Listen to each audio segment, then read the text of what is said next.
Dako na ko na nga problema. Gusto na ko magladlad, bro.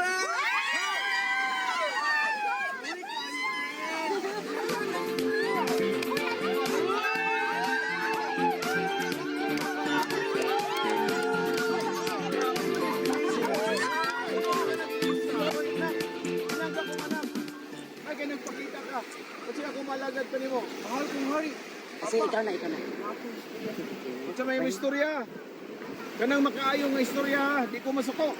Gusto ko mulakaw sa atong kaharian. Oh, ano? Isa may musunod sa akong pagdumala, kumulakaw ikaw. Kay, nako'y problema pa pa. Ano may problema ni mo? Una, nabawag naman na imong tingog. Wala gini akong problema. Ano man? Babae na ko! Ha? Ako magbabae! Unsa? Babae ka sa ko! Layas! Karoon na yun! Ayaw pagpakita sa kong dagway! Layas! Naman mo. Sige pa dayon.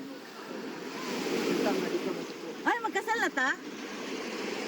Dili. Awon sa mandi ay. Kanang... Bayot ko. Bayot ko, girl! Pariha atong gusto, girl! Oh, okay. Girl, Bye. ay! Okay ra, di naman siya. Papa! Ay! Kay na kay kuan, ana kay balo. Pero karon nagid ko nga nalipay ko kay kuan kanang nag-confess ka pero gisapot ko. Ay bayuta di ka.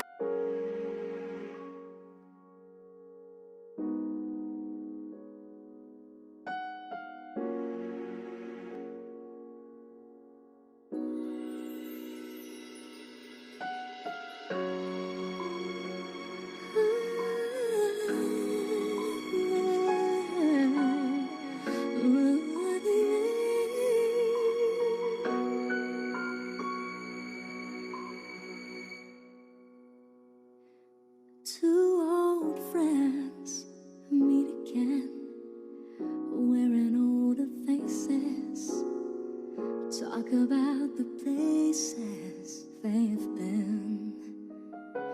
Two old sweethearts who fell apart somewhere long ago.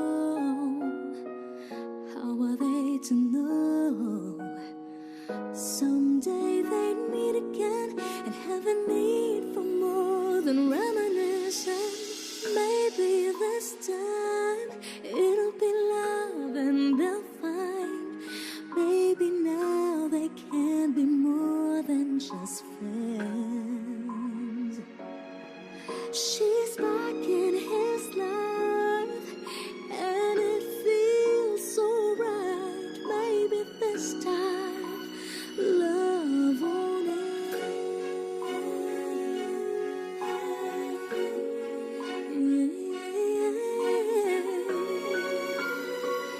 It's the same old feeling back again.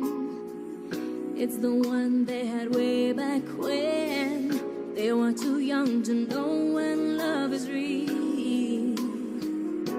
But somehow some things never change, and even time hasn't cooled the flame.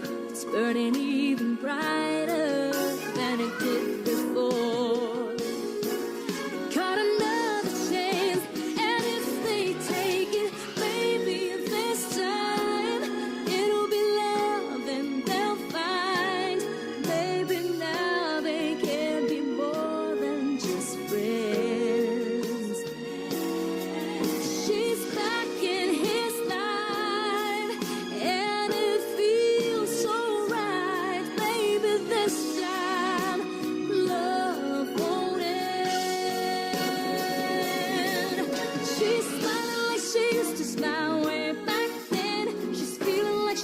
used to feel way back when they tried, but something kept